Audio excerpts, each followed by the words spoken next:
dollar. Dirt and money, no soul. Had to go and get it, ain't no time to kick it. Got a stack of flip for my foes. Dollar. Please tell me you can hear me. Don't turn your back and don't neglect me. Just let me know if you need me. Dollar. Let me watch out for my partners. Keep my money long, get my team strong. Let me run away from my problems. Yep, what's good, original crew, man? We're back today. We have Inside the Country that gets rid of its disabled people. Get rid of it means, yeah, you gotta go. There's on, y'all see the title. Y'all know what it is. This is crazy. Yeah. I never expected to see something like this. Thanks. But hey, with that being said, before we get into it, make sure you check out the links in the description box. Down below. You already know where to go if you want to first support. All you got to do is check out down below. Also, if you enjoyed today's visuals, Like it with a thumbs up. I would highly appreciate it. You want to guess the country? No. Because I would never be able to guess. Because I read the title and I was like, huh? Where would someone, even do this or think it's okay? And then I was like, well, I don't know what's going on. So I would have to...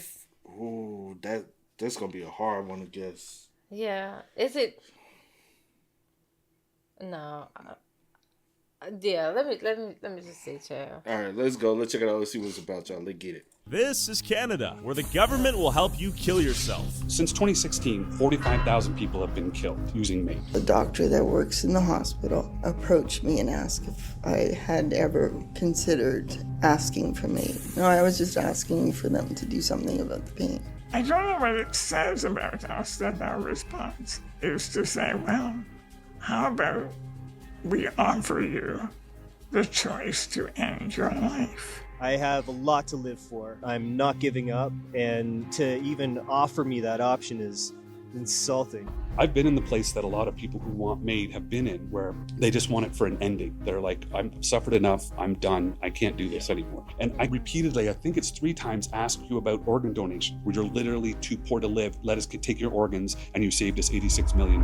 Since 2016, Canada legalized euthanasia for those suffering terminal illnesses with reasonably foreseeable deaths. They called it medical assistance in dying, MAID. And in 2021, Canada controversially amended the law to extend MAID to people suffering from a grievous or irremediable condition that have no risk of a foreseeable death. And in 2022, MAID use increased 31%, with 13,241 MAID deaths, accounting for 4.1% of all deaths in Canada that year. But with the wait times to have the government help you unalive yourself being shorter than the wait time to receive pain treatment, long-term care, and other medical support aimed to improve the quality of life for people with serious illnesses, many Canadians fear the government is making it easier to die than to receive the medical care that the disabled, elderly, and mentally ill need. Non-contributing members of society, so the homeless are being targeted, elderly are being targeted, mentally ill are being targeted.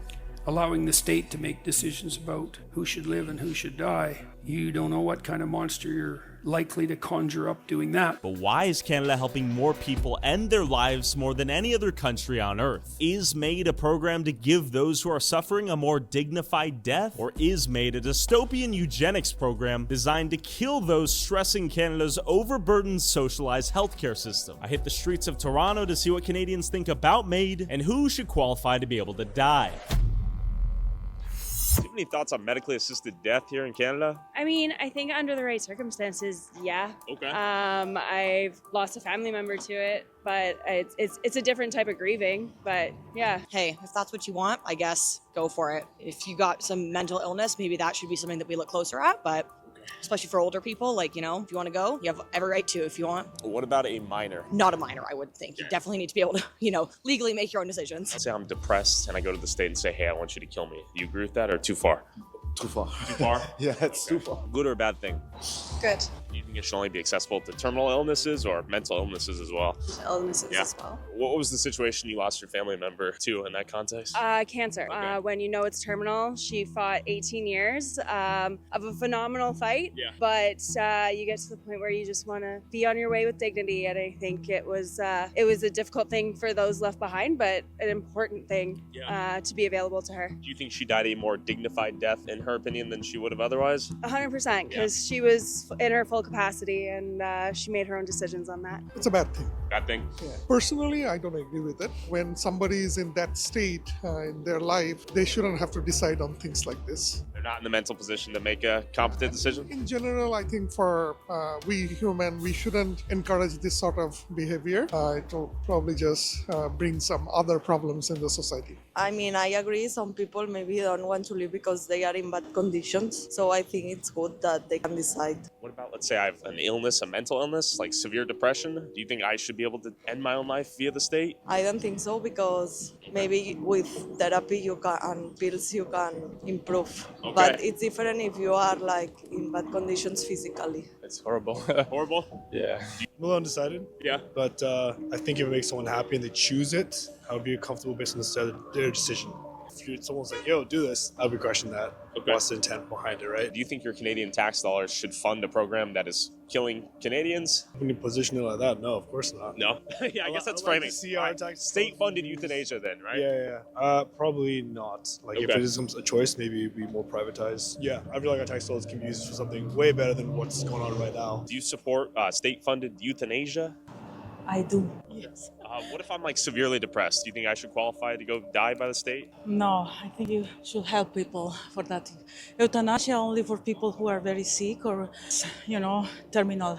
It depends, again, like it's case by case. If you're like 24, that's really young and like... I think that we need to look at if this person is wanting to commit suicide, then we need to look at mental health issues, not just let's just kill each other. I don't know. I think that it's being used in the wrong way in many instances. I think now it's getting applied in situations where I don't think it should be. So financial hardship, most especially mental illness, but especially financial hardship. I've heard of some stories where people just hand to mouth and they can't get out of it. And this is being proposed to them as an option. And I just think it's disgusting in that way. So, yeah. I think in general, it can be a good thing. I think it's been probably overextended with a little oversight. Do you think it's being offered to people who perhaps should not be offered death? That's a difficult thing to ascertain because I do think that people do have agency and should have a lot of say in their own matter. It's just a question of probably needs to be better vetted by regulatory bodies, in this case, generally physicians. In this. Do you think it should be state funded? Last question for it.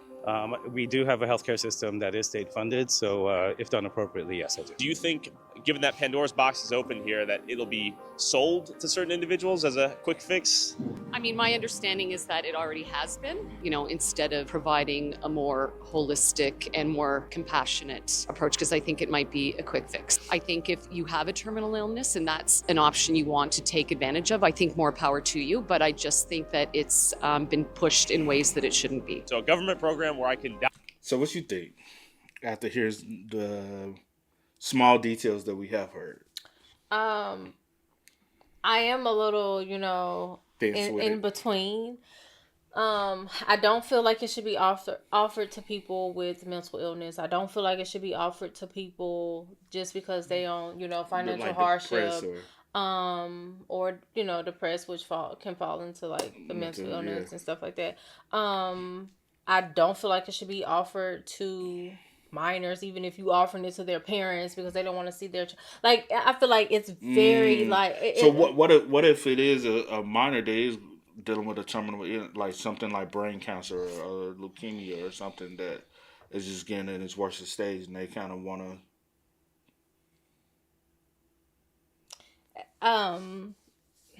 Good question. I'm conflicted with it. I know you don't want to see your loved one suffer, especially from physical pain, from physical pain and things of that nature. So I do get it with you wanting to just. I do. They coming. Get it. It's a little white. Keep talking. I do get it with you, like hey, like I don't want my child or whatever to suffer. Like, I'm into each his own. I'm not telling you what to do in that case, but I am a little, conflicted with that. But as far as like, I guess an adult, someone that's, elderly, dealing with some sort of terminal illness or whatever the case may be, and they make the decision like, hey, I'm tired of fighting, I'm tired of suffering, then I mean, I guess, but I'm just that type of person. I never feel like it's up to people to decide someone's. You know what's so crazy though? Hospice is kind of like that. It's kind of, but it's not in a position But it's like, hey, we put you in here and let you wait to die.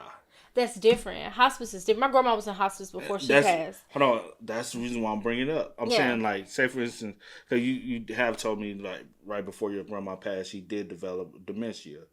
Like, early signs of dementia. Well, she already had that. She already had before dementia. she even got, like, super, super sick. She already had dementia. But yeah. Okay. So you got to think about it. Someone's developing dementia. Somebody's, like, their health is rapidly decreasing, right? Would you think this would be a good idea? No and yes. And it's the thing. I feel like if you're not in physical, like, if you're not, like, physically capable. I just feel like if you're not like no, because my brain is like thinking, because I don't agree with everything, but I get it at the same time. I get the point of it. Like, I get the point, or whatever. If someone is in their right mind to make that decision, and you like, hey, I have been fighting this battle for 10 plus years. I'm tired. I'm in pain. I'm hurting. I can't do it anymore. Do I agree? No and yes, I get it. Would you think your mom had put your grandma through something? No. I don't think that, but do you think your grandma suffered any? Do I think my grandma suffered any part of that last few years or anything? Do you think she? And don't bring up a certain situation, because I'm not gonna bring up a certain situation. If you know what I'm talking about, I don't. So I'm gonna just say relocation. Oh, I wasn't gonna bring that up because it was irrelevant. No and yes, I feel like. For a little bit, maybe just like a small little bit, but like when she was in hospice, I don't necessarily think she like physically was like in pain. I don't think she was like physically. It was like, she's older, her health is declining rapidly, but I don't think she was like physically like in like a lot of pain, and it was like, okay, like you like don't want to, like, how, because sometimes when you see someone, that they're in physical pain, and it's hard for you to watch them like just have to be there and lay there and suffer. You know what I'm saying? It wasn't like necessarily that. It still was like super sad, because like any day now, but it was just like declining, like health declining rapidly. But it wasn't, I don't think she was like in super physical pain, no. But I get it. I get it, but I don't get it in the aspect of y'all offering it to people for being on financial hardships and stuff like that, or because you're dealing with depression. I may be dealing with depression now, but if I get the proper help, as far as like the girl stated, or the guy, I can't remember, like therapy, or whatever the case may be, those things can possibly help. You can find some type of outlet. You can find some type of group or program or whatever that, that you can go and like, talk to people other than just like therapy and counseling and stuff like that. So I don't get it in that aspect of you offering it to people because, they're dealing with things of that nature. But teach his own. People, you have the free will to make your own decisions, and some countries. I'm saying in this aspect, obviously you have the free will to make your own decision. Be like, hey, I'm tired. You can take me. Yeah. But yeah. But I just think that it's been pushed in ways that it shouldn't be. So a government program where I can die if I want to die. If I get 2 doctors to sign off. Good or bad? I think it's good. Yeah, I feel like it should be someone's choice. They're right. If you don't want to live in a body that doesn't work anymore, it should be your right to be able to go. So yeah, I think it's a personal choice. It's not for everybody, obviously, but I'm telling you, what I see in a long-term care home is pretty sad. I don't want to live like that. I don't want to be able to not know if I'm hungry or feeding myself or taking care of myself. So I think it's a good thing, and I hope we keep it. That's track 1, obviously, right? That's the terminal illness. But do you think that should extend to, let's say, mental illnesses, like severe depression or something like that? Yeah, I think it should include that to certain degrees, with like lots of peer review, more than one doctor, lots of information thrown at it before any decision made. Yeah. But what about those who are not terminally ill but still want to die? Let me introduce you to Mitchell, a 42-year-old man who's considered MAID as an option to escape his mental illnesses and financial destitution. We're here discussing MAID. How did you get acquainted with MAID? Tell me a little bit about your story. You kind of start at point 0. Sure. The first time I learned about MAID was about 4 years ago. I was living in an absolute slum. It had black mold, a foot up the walls. My cat was really sick. My landlord was extremely abusive. He would knock on the window with a machete. We were raided by police twice, where I'm standing in my boxers being searched and my room's being searched, and I didn't know why. And I was paying $600 a month Canadian for that place. And eventually I hit a breaking point and I learned about MAID and I started to fantasize about it. I was like, that's my release. I can't do it myself. I've had passive suicide most of my life, so I haven't been able to act on it. And I was like, well, that's my way out. And so I started writing letters and I started getting myself ready to apply. I didn't get the documents. There was nothing printed. They were still kind of laying out the rules and they would have had it printed out by then, but they postponed it like the week before for 2 years. So 2027, March 17th is when MAID for solely mental illness will come into play. Tracks back to around when I was 17. That was the first time I was hospitalized. And they put me in there for a couple months and I found out I had social anxiety, generalized anxiety, PTSD, borderline and histrionic personality disorders, and major depressive disorder. And so they all knotted together. And I suspect now, later on, that I probably had autism too. And I was bullied and beaten up and lit on fire. And so it all kind of came to a point where I was like, I'm going to end my life and I was going to steal my dad's gun and do it. And so I told them, and they took me to Homewood here in Guelph, the mental hospital downtown. And when the doctors told them my whole diagnosis, by the time I was 18, a year later, I was homeless. I started selling my body at the age of 18, homeless, without any family. And that was downtown here at Guelph. And that just adds to the trauma. And it feels like it's almost like a blank zone. I was homeless seven times, hospitalized 14 times, lost track of how many clients I was with. It destroys you inside and you become so dehumanized. Diagnosed with 2 more mental illnesses since the homelessness. So did you speak to a doctor initially? Did you say, hey, I'm considering this? What are your thoughts?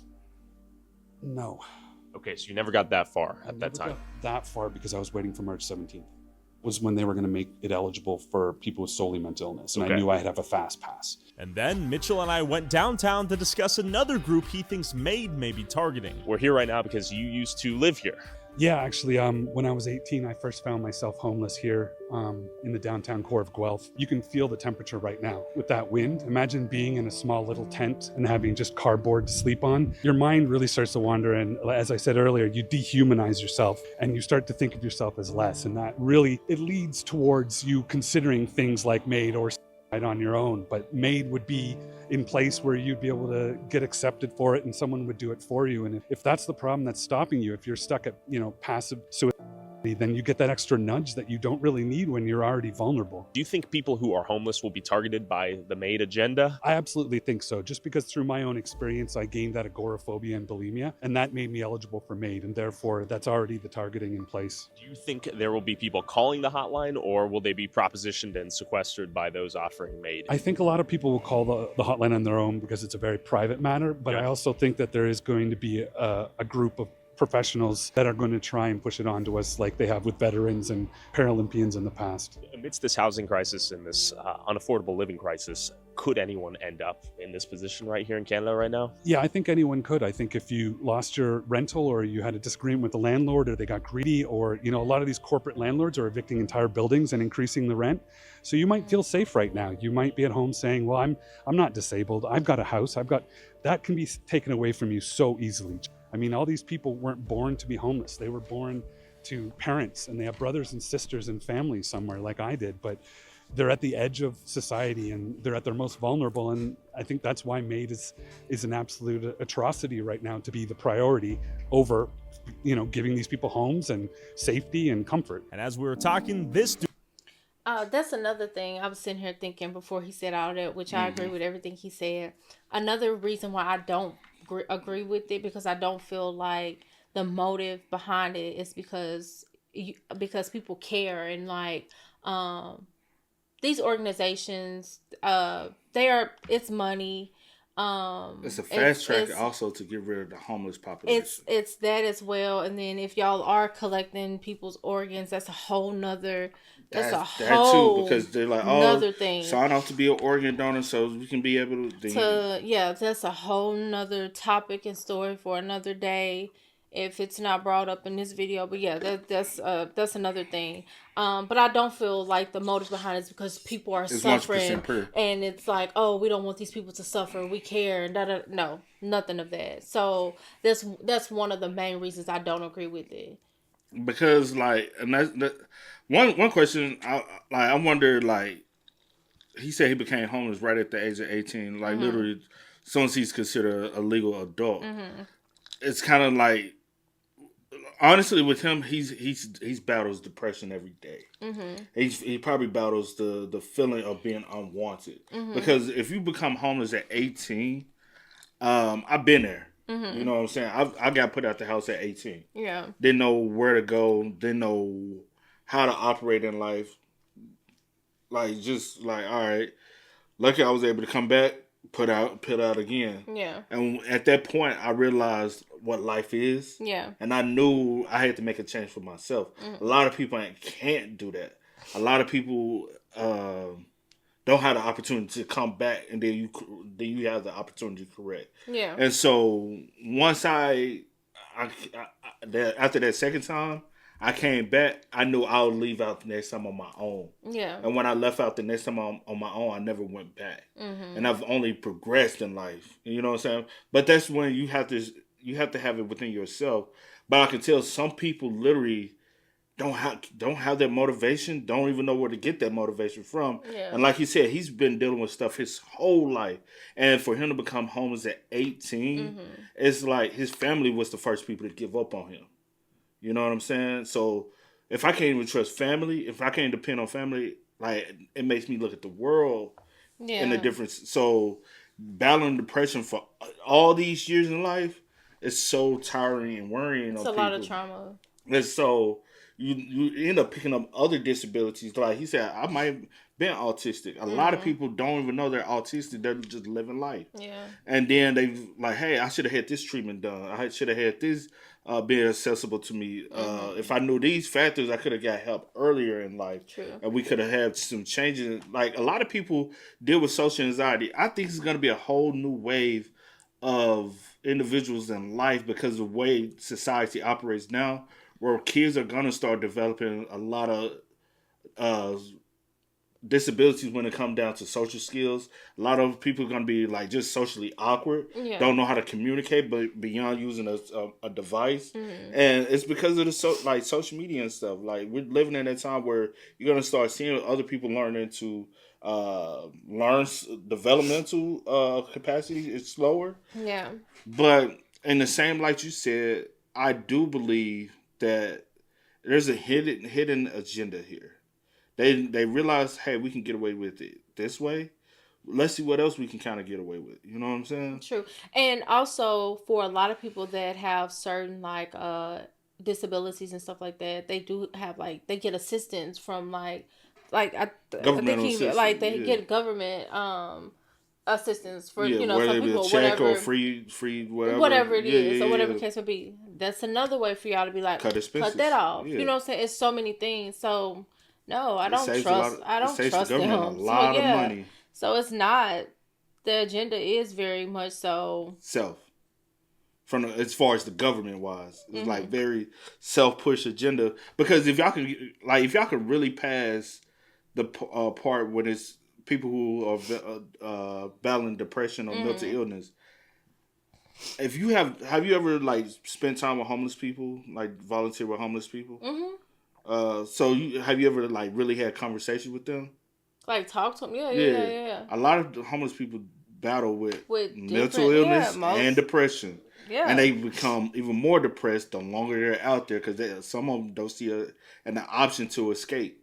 So just think, if, all right, I can't get out of here, I'm struggling. Eventually, I'm going to give up. And now if I notice there's an opportunity for me to just, I'm gone. It sounds like he's already made up his mind. He knows 2027, I'm out of here. You get what I'm saying? And that's sad. But, damn.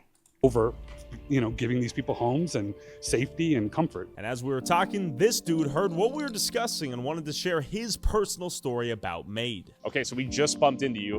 Can you tell me a bit about your story? I was almost murdered about a year ago here in this town by a gang of 6 guys. It was awful. I don't really want to get into too much about that, but my rehabilitation has encompassed basically me just taking care of myself and the people of the community, helping me out. The system's completely failed me. When all this happened, the only kind of help that I was really offered by victim services was therapy kind of help, and if I chose, I could take MAID. So immediately you were presented the option to end your own life. Yeah, that's how you put it. That's kind of crazy, right?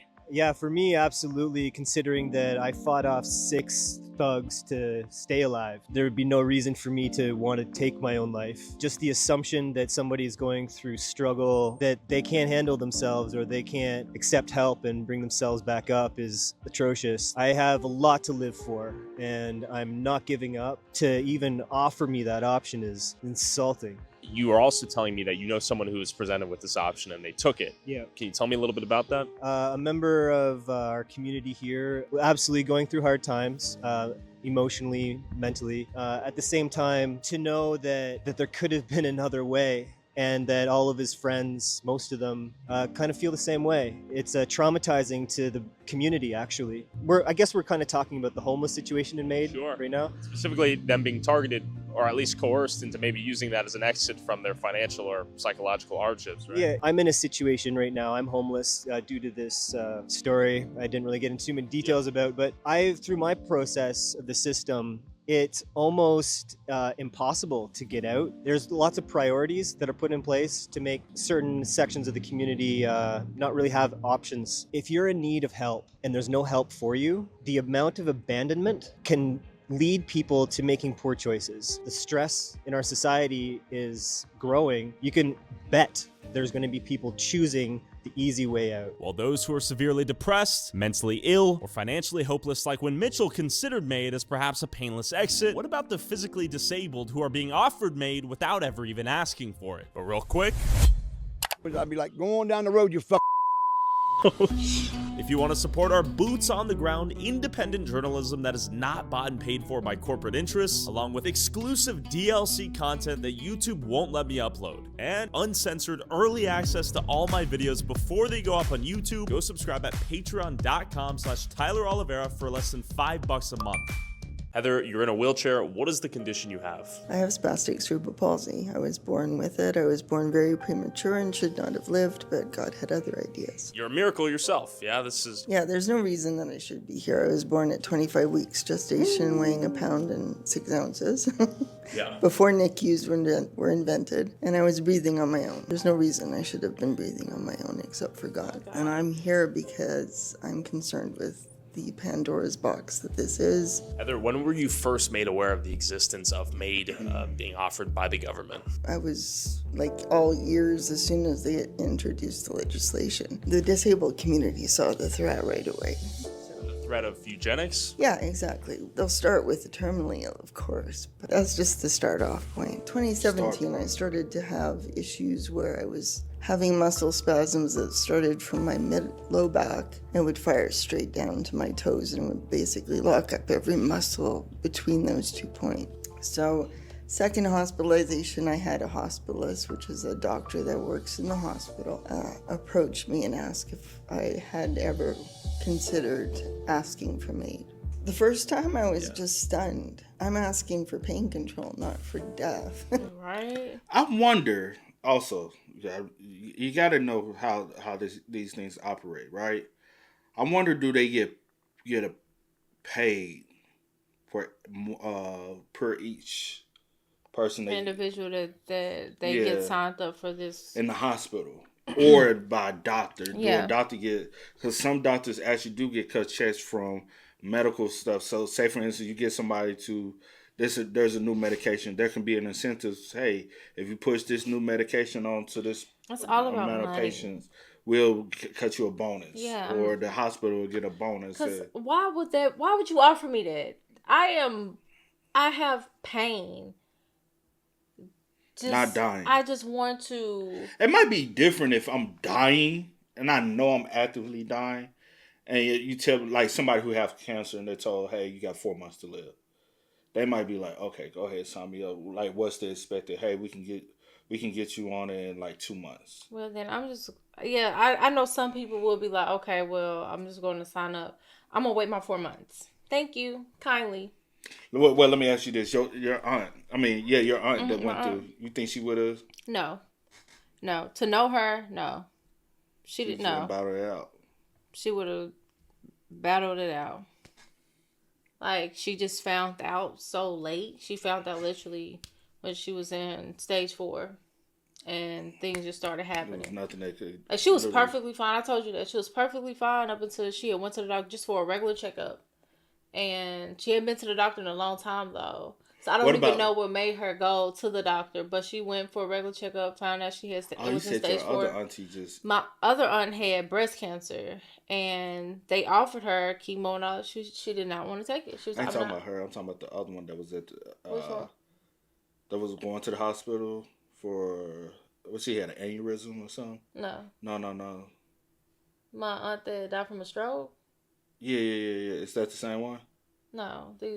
The aunt that had breast cancer, that's on my dad's side. The first aunt that I was talking about, that's the one that died from lung cancer. And then my aunt, she was having a lot of like strokes and seizures and stuff like that. And she went in. She was in the nursing home for physical therapy. Yeah. And while she was in there for physical therapy, she got up, went to the restroom, and died on the toilet from a stroke.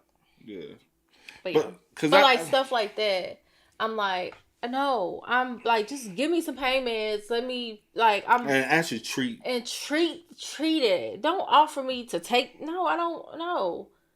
Of all the things that this woman has been through throughout the year, I am meant to be here. You're not about to take me out. Yeah, like this woman right here, we're looking at, like, literally, she's here for whatever reason. Maybe she hasn't found it out yet, but she's actually here for a reason. Mm-hmm. But it's so many people are literally giving up or trying to give up, which is weird. The first time I was just stunned. I'm asking for pain control, not for death. I apologize. I'm not going to say that it's necessarily weird because some people don't have like the willpower to even want to. Ask. Yeah, true. I do. Which part are you saying weird? I'm saying for you to bring. For you to okay. For you to, as a doctor, to offer it. Okay, my bad. Yeah, I agree with that part. Right. Or if, say for instance, if I'm a doctor, I just want you to know all your options. I might be like, but I'm not going to push it.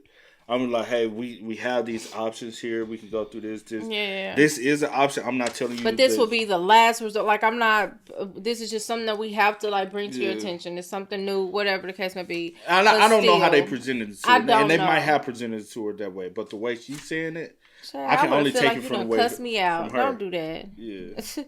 Just stunned. I'm asking for pain control, not for death. My unfavorite nurse was on and I had to use the bathroom, so I rang for that and she came. I got back to the bed with no assistance from her. As she was putting the side rolls up, she said, have you ever considered MAID? Because this isn't quality of life, this is existing. And I just said to her, you don't get to make that call. She said, well, if I were in your position, I'd take it in a heartbeat. Jeez. And I said, the answer is no. God put me on this earth and he's the only one taking me home. And then she said, now you're being selfish. That was like, wow. Whoa, this is going somewhere not good fast. Right? Yeah. You mentioned that you were offered MAID in every other region of Canada? Yeah, I was offered it twice in BC or British Columbia, once in Alberta, which is in Saskatchewan, and I thankfully have had really good care here so far. It's more prevalent than you would ever imagine. It's already absolutely clear that Canada has a housing problem. It's a crisis right now. Those lumped together with the fact that there isn't an increase in mental health support, there isn't an increase in addiction and drug support. In fact, there's a decrease. We just lost our safe consumption site and there's already been 2 deaths. So people who are left in the behind are just going like, okay, so 2 years for an eye surgery or 8 years for a hip or, those, and they feel so stressed out. They know they're not going to get mental health support. They know they're not going to get the drug support they need. And they're already so dehumanized, especially when you're homeless and you don't have a place in the world. You really have to deal with an identity crisis and So I've been in the place that a lot of people who want MAID have been in, where they just want it for an ending. They're like, I've suffered enough, I'm done, I can't do this anymore. They repeatedly, I think it's 3 times, ask you about organ donation because they want to have the organs of these people who are too poor. And so what does that make it, that the rich are, too rich to die and that the poor are too poor to live? It just becomes a second-tier healthcare system in itself. Homeless people with drug addictions, mentally ill. Who's on the hit list of the MAID program in your worst case scenario? I think all of the above, because I try to correlate together that, okay, homelessness, you get agoraphobia, you get bulimia, you get these stress, PTSD kinds of things. With drug addiction, you can have different kinds of psychoses or mental illnesses pop up from that. And a lot of these people who get into those drugs and alcohol is because they're escaping from being on the street. There's been instances here where people have to wait up to 5 years for treatment, but they can have MAID in 91 days. That's crazy. It would take longer for them to get the medical treatment they needed than to kill themselves. Exactly. It's our government. And to get rid of people that have chronic conditions that use up a lot of healthcare dollars. The people that they see as non-contributing members of society. So the homeless are being targeted. Elderly are being targeted. Mentally ill are being targeted. Though they say they're on hold, but it's just really just a facade. And children are next. They're trying to push through euthanasia for children with severe illnesses or terminal condition. So the child of a certain age could themselves, without their parents' consent, ask for MAID. That's what they're trying to pass, yeah. It'll be under the guise of chronic illness and stuff. So there's at least been 2 or 3 cases of people in poverty, unable to pay bills, looking at homelessness, choosing MAID first. Like, the numbers are crazy. Let me get the stats up here. And in 2016, 1,018 people chose to die by MAID. Okay. In 2017, 2,838 people died by MAID, a doubling at least. 2018, 4,493, double again. 2019, 5,665, and we're entering the pandemic. Yeah, big turning point. 2020, that jumps to 7,611. 2021 jumps to 10,092. 2022, 13,241. I've heard that figure could double for 2023. Why are people ending their lives? Because their choice for healthcare is being denied. Do you think the doctors see it as a productive, compassionate alternative to the healthcare, or is it just cost effective? Well, I think the doctors are being sold a narrative and buying into it. Some aren't, some are quitting. I think my doctor retired in 2016 because he saw the writing on the wall, and he's a Christian doctor. He couldn't be part of that. Yeah. I also couldn't find proof of this, so I can't back it up. But there's also organ donations have gone up exponentially since MAID. That's one of the last things they ask the families if they'll donate their organ. You're too expensive, but we want your organs. It's dark. It's evil. It's downright evil. Pure evil. Your organs are worth more valuable than your life. Than your life. And that's sad. Pure evil. Learned is that MAID at its core is coercive. It's been whispering to me. I feel drawn to it all the time because it is that exit. It's replacing that passive suicide with a physical person who can do it for you at the end of the line. Okay. There's a lot of stories, if you look them up. There's a Canadian Paralympian who was offered MAID. A lot of veterans. That was a big shocker a year or 2 ago where they're being offered MAID instead of help with palliative care or maybe hospitalization. You get that kind of that push and that draw from those kinds of people. And then you got lobbyists like Dying with Dignity, where they come into the picture and they don't care about the poverty issue, the homelessness issue, all that. They're pushing it for a right to die.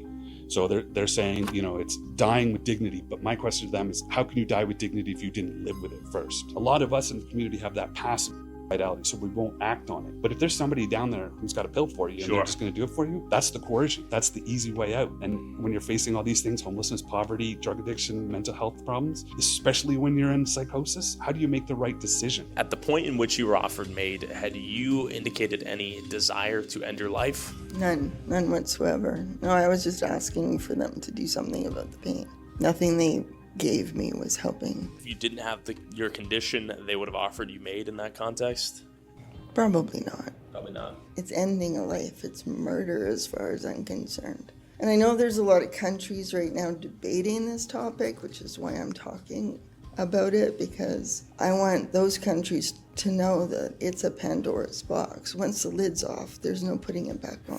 Can you tell me about the advocacy work you're doing and your position on all of this? Sure, yeah, I'm trying to make sure that everyone understands this is not a black and white issue. That, you know, if you ban all those seniors and people that advocates fought for their ability to be able to end their life near, you know, the end of their own life as it is with stage 4 cancer and all that kind of stuff, that needs to be cemented and kept strong. But track 2 is the threat. It's a threat to people with disabilities. It's a threat to everyday people because people with disabilities are made up of people who are in car accidents, victims of assault from a partner, people who are at workplace and got injured.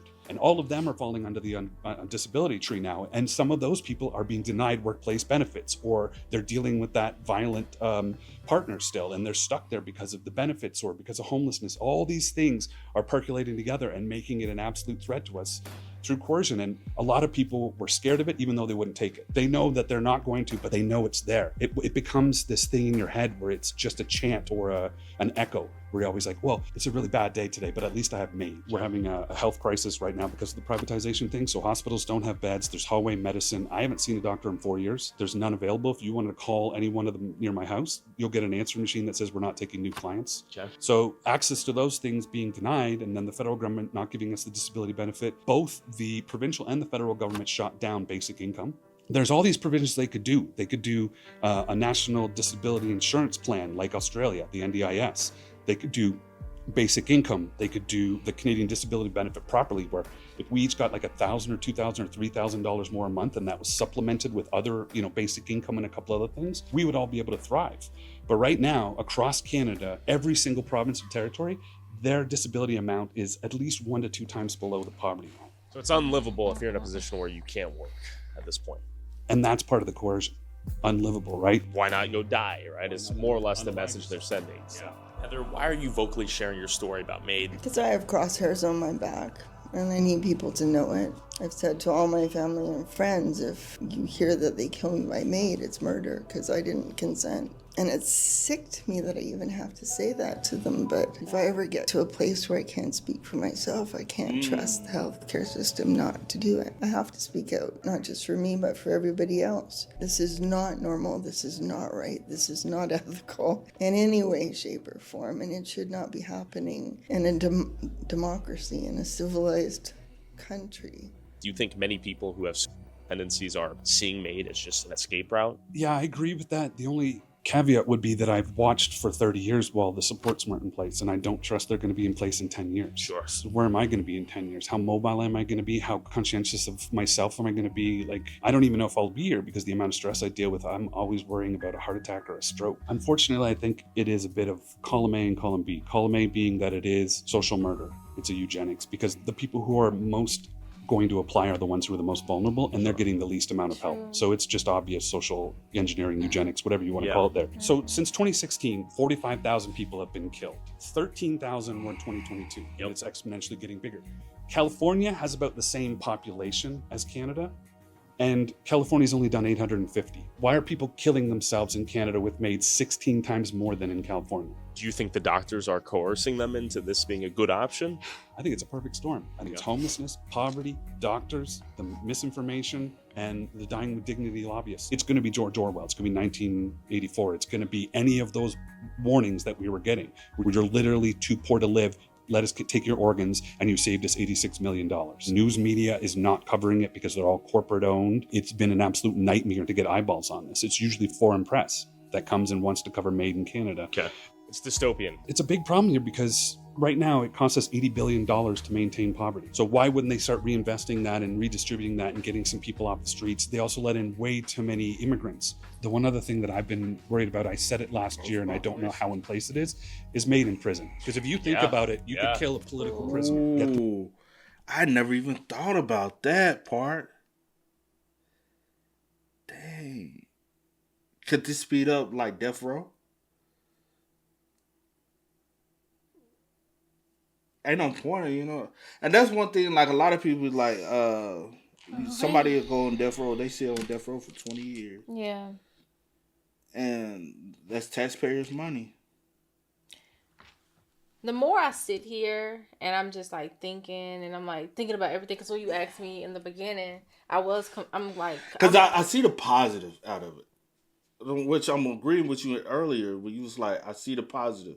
But I kind of, but that's what I'm saying. When you asked me in the beginning, I was so conflicted, and I just felt like I had to answer it to the best of my ability without too much, thinking or information on it. But I don't agree with it. I don't like I still stand by as far as like people may feel like, hey, this is what I want to do, but sometimes you may feel like you want to do something because someone has like presented something to you and they have put in your head or brainwashed you to feel like this is your best option, this is your only option to get out of whatever it is that you're in, and you like, right, I'm suffering, I'm in so much pain, I don't want to do this anymore. But it's just like, it's not up to them to make that decision, even though you feel like you're making it yourself in a sense, like, but they're pushing it on you. They're pushing it on you and don't know what type of way, because even with the woman's story with the nurse talking about you being like, girl, what? Also, I wonder like, if I decline my to donate my organs, do that make it more like, oh, okay, we don't really want them? You know what I'm saying? I feel like it'll push it even more. No. What you trying to say? I'm saying, could they ask you like 3 times for your organs? Mm-hmm. They want you to donate but I'm saying if I push you and be like, no, I don't want you to, I don't want y'all to have my organs. Oh, you didn't say that at first. You said it. Oh, did you? Okay. My bad. I heard it wrong. I wonder, does that make them be like, oh, F you, then go down, you know what I'm saying? Go down your own. Because there's always agenda behind anything. Everything. No matter what it is out here in this world that people decide to do, there's an agenda, a motive behind it, whether it be positive, negative, self, others. Like but you will never know the true agenda. You only know what they are mentioning or what they say. Hey, this is the reason why we want to do this. Yeah, but no, this whole thing just doesn't sit well with me. But I agree. But hey, with the be I was gonna say with the BC. So we're not done, man. Yeah, let's go. I don't know how in place it is MAID in prison. Because if you think about it, you could kill a political prisoner, get them sent to prison, make MAID their only option, which is what we're all dealing with out here. If life's unlivable in there for them, they will choose MAID, and you've just taken someone out without even firing a shot. It's a further hypothetical, but that's the slippery slopes direction. And I've also heard that minors who may qualify for the mental illness track and deformed babies or babies with severe disabilities are now being considered. Is that real? Yeah, that was real. That was a doctor in Quebec trying to table that. And I think that Dying with Dignity is also trying to put children in later on, but trying to get the win right now with the solely mental illness. That's the biggest problem with these types of programs. It is always a slippery slope. It's always something more has to be included. And that's what the UK is really echoing, where it's like, we might put this in place, but look what happened to Canada. Now they're doing this and this, and purely solely mental illness. That's crossing the line. And if you go back in time 2 years ago, if it was sold to you and pushed on you by multiple doctors, do you think you would have taken them up on it? 100%. Because I don't care about my life and I want to change things. And my biggest goal doing all this advocacy that I do is to make sure that I don't happen again. That there isn't some 17-year out there about to go homeless and be 18, selling his body on the streets, living in squalor, becoming an alcoholic, and just bouncing around for 20-odd, 30-odd years, not understanding what was going on and who was doing it to him. But now that I'm an advocate, I'm on the other end of that, and I realized somebody was advocating for me when I was out under those bridges and in those cardboard boxes, and that now I have to represent 1,000, maybe a couple thousand who are out there right now like that, in shelters, who are on the street, who aren't vocal, who aren't articulate, who don't have the spot to be able to do these kinds of messages. And that's you. Yeah. I think you need to remain here. Now you have responsibility on your shoulders. Is there a world where MAID could be implemented against your own will at some point if some medical problem happened? If this pandemic treaty is signed, people don't understand what's in this treaty. It's far beyond just pandemic. Tell me what's in this treaty. It seizes control of healthcare, period, in the nations that sign up for it. They can force vaccinate anybody with any vaccine they deem necessary. And that's just the tip of the iceberg. There's other laws on our books right now. We've got a Bill 63, I think it is, that's in third reading right now, that would make speaking out against our government jailable. Just like Great Britain. There was a time nations stood up for democracy and fought for freedom, but this is a different kind of warfare now. And nations are being taken without a shot being fired. It's scary.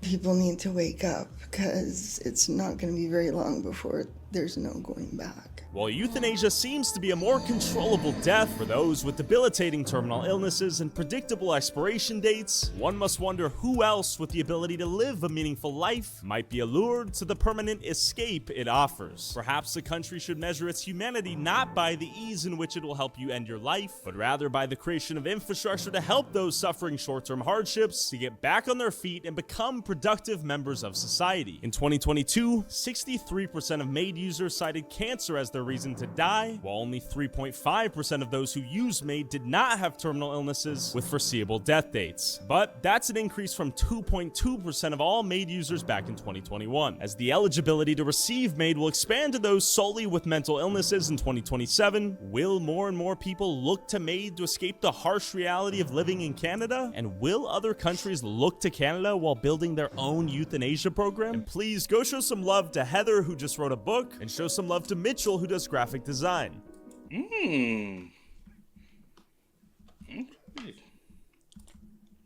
But yeah, like with him, man, like with the guy Mitchell, Yeah.